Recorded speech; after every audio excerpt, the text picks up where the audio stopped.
Well,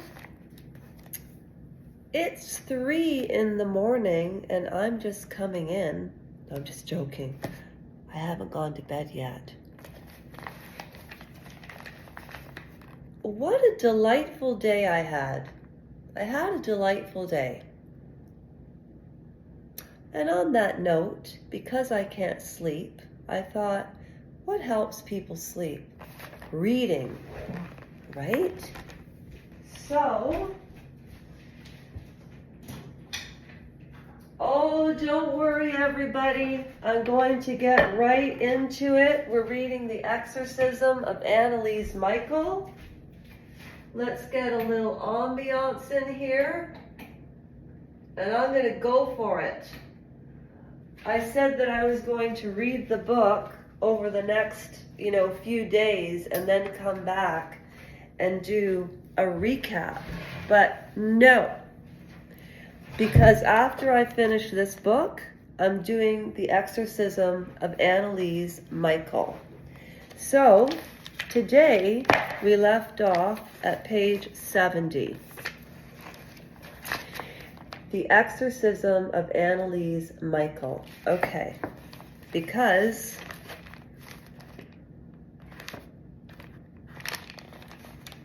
there's this much more to go, but I am not going to move like a snail.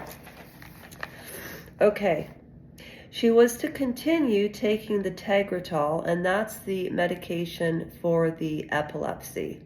But again, in the book, I haven't heard them describe what happened when she would have a seizure. So, unless I forgot or I missed a page, but that's what I wanted to go through and figure out this weekend, but let's figure it out now. So, that presumably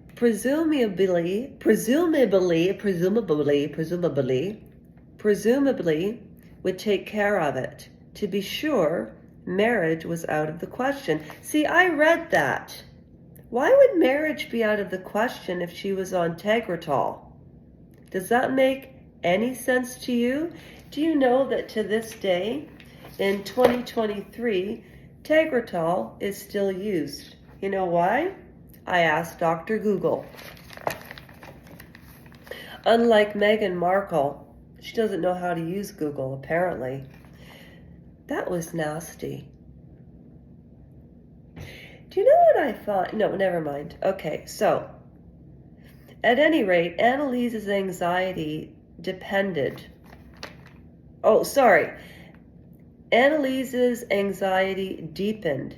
Studying for the examinations in the fall semester seemed totally beyond her. Then there was also the matter of the thesis research. Could you imagine being epileptic, taking Tegretol? I can only imagine how that medication would slow your brain down. It has something to do with blood vessels. And the horror. I mean, if she was schizophrenic and anorexic and epileptic, could you imagine having all three of those conditions? You would think you were possessed. At any rate, she had added music. There was also the matter of, the thesis research, her music. She had added, she had added more to her majors. It had become her favorite subject, music, than the piano. She was an excellent, excellent piano player, according to friends, relatives, etc. It had become her favorite subject, and she wanted to write her thesis in that field. However, each tutor customarily had only a limited number of topics available to her. Disappointment. As Peter recalls, those of the music tutor had all been assigned by the time she went to see him. Since she was also interested in theology, she sought out I cannot pronounce that German word. It's a place. The director of the other German word that I can't pronounce, and the tutor for that subject. By that time, however, the best topics in his list had also been appropriated by others. He went over the list with her, and she finally settled on one. And it's the thesis.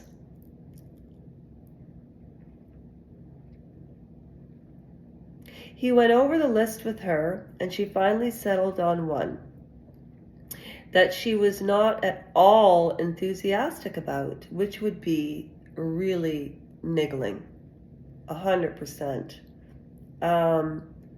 Overcoming anxiety as a task of religious education. Whoa! I did not know this. I absolutely did not. I don't even remember reading that part. Overcoming anxiety as a task of religious education. She did some library research but found it increasingly difficult to work on the topic. Becoming more and more despondent, she finally decided to drop out of school and went to Beth to discuss it with him. He, however, felt this was simply a case of an inferiority complex, and made it clear that as far as her studies and preliminary thesis outline were concerned, he could see absolutely no reason why she should do such a thing. For a while, she was at least still able to hide the problem from casual acquaintances, interviewed later by the court investigator, such as Elizabeth Klein-Hens, with whom she occasionally exchanged information on homework assignments. But even Elizabeth found her to be extremely pale and distant, buried deep within her own thoughts toward Anna Lippert and Maria King, as she was more open.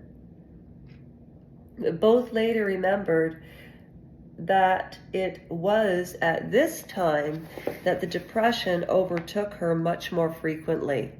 So, could you imagine being, 18, 19, religious as anything, really strict Catholic parents. She has an altruistic personality from the get. Remember that cat scene from the Exorcism of Emily Rose? That is not far from the truth. She took in every stray. She was naturally a sensitive child. Deeply religious, to the point where she's doing her thesis on overcoming anxiety as a task of religious education. So, then she's depressed, she's underweight, she's seeing scary faces. Maybe it was, I don't know, but let's just continue. I just can't even imagine the torture that she went through. So the depression overtook her much more frequently than before. It just started to get pervasive and worse, and the sadness about her, it was so bad. Much later, when she was able to introspect again, she did tell Peter what had happened. She had suddenly been swamped, first by a strange cold pride, and then by a wave of moral terror that I carried on my shoulders, but with conviction that she was eternally damned I don't know of any reason why I should be damned, she said. But inside of me, I kept hearing a voice that was trying to convince me that it was so. Is that negative self-talk? Throughout the book, you get an idea of Dr. Goodman's work. I'm not a I'm not a literature major. However, exorcisms, God, it fascinates me. So there is a little 10-minute and 42-minute piece. I wanted to read a little bit because I'm starting to get into the groove, yeah. I'm gonna prove all of you. Okay. You have a great night. I'll do the same. And you know what? You spin me right round, baby, right round. Have a good night. Bye. Take care of yourselves, and I'll do the same. And now I'm going to go to sleep. Whew.